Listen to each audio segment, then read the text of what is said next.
जाऊयात साताऱ्यामध्ये। साताऱ्याच्या फलटण रस्त्यावर सुद्धा पुलावरून पाणी गेल्यानं इथली वाहतूक बंद झाली आहे। बाणगंगा नदीच्या पाणी पातळीत सुद्धा मोठ्या प्रमाणात वाढ झाली आहे। अनेक ठिकाणी खरं तर शेतांमध्ये सुद्धा पाणी शिरल्यानं मोठं नुकसान शेतकऱ्यांचं झालंय।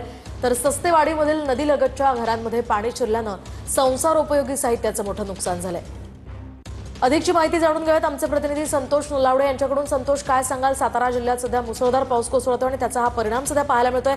काय परिस्थिती आहे सध्या साताऱ्यात?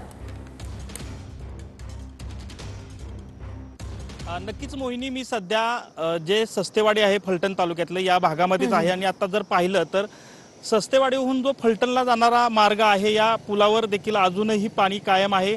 खरं तर आज सकाळपासून पावसाची उघडीप जी आहे ती फलटण तालुक्यामध्ये पाहिली जाते। मात्र जवळपास 24 पूल जे आहेत ते फलटण तालुक्यातले अशाच पद्धतीची परिस्थिती जी आहे ती पुलांची या ठिकाणी पाहायला मिळत आहे। यामुळं या सस्तेवाडी परिसर असेल, या ठिकाणचं शेत असेल, या भागामध्ये लगतच्या भागामध्ये पाणी शिरलेलं एकूणच पाहायला मिळत आहे। आपण जर पाहिलं तर या ठिकाणी काही नागरिक देखील आहेत। या नागरिकांच्या घरामध्ये देखील पाणी शिरलेलं आहे। काय नेमकी परिस्थिती होती, कधी पाणी शिरलं, काय सांगा? रात्री शिरलं होतं पाणी। भरपूर फॅमिली सगळे बाहेर काढले होते। त्यात जागाही बसायला नव्हती कसलीच। या आधी असं कधी झालेलं आहे का परिस्थिती? काय आधी नव्हती कधी झाली, आत्ताच झाली पहिलीच बार।